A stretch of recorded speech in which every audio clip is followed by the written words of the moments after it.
Welcome back to the Takeout. President Trump, you've heard this, criticized and even ordered an investigation into how former President Biden used the autopen, specifically about pardons, but there are other matters related to it. President Trump, calls it one of the biggest scandals in American history. Not sure that's a fair assessment, and here to talk to us about this, not to give us an answer to that question, but to explain how the autopen works, Jack Schock.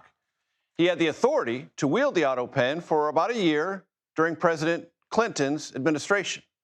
He was the director then for about a year, presidential letters and messages. Jack, I'm glad you're with us. Thanks for joining us. How does the autopen work? Thank you. Okay, well, the autopen works. It's very simple, actually. So the process itself, it looks a bit like a drawing table or a tilted architecture board with the signature etched in the glass on it. And so when it was time to use the autopen, much like that you're seeing right now, but actually a little more low tech. And then the pen would come out and literally sign his name like it's doing right now, dot the I and cross the T. Are there any do's and don'ts? Sure, there were do's and don'ts for everything. Do's and don'ts were, we used to say it's the second most guarded room in the White House. Of course, after the president. Guarded all day, every day. And a person like me I eventually got FBI approval, security clearance to run the machine. And sometimes people would say, above my head would say, this one is for the auto pen or this one is for his real signature. And sometimes I made those decisions. And what kind of things came across your desk for the auto pen to sign? It's hard to talk about that, but of course, we preserve the illusion that everybody's letter was signed by the president. But a lot of birthday notes, a lot of messages to people who might be opening a business, maybe, or sometimes notes to people at funerals.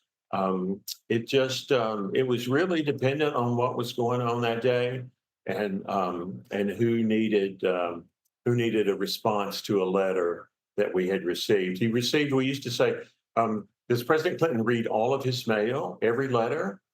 And I would always say, he gets about 7,000 a day. And that's the answer.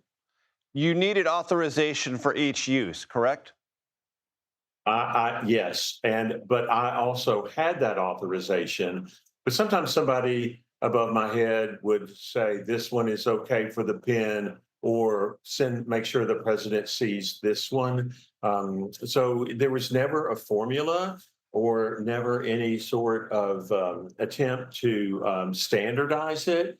It was very literally what was going on that day and who had written in and what kind of a response they needed. Some people would say, can I get my baseball signed, or can I get my memorabilia signed?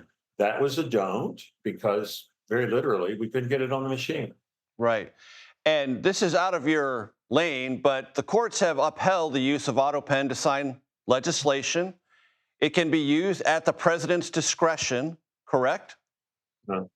That's correct. All that legislation, of course, happened after I left, but we used to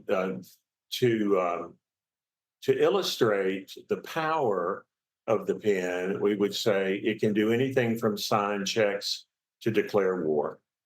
Right.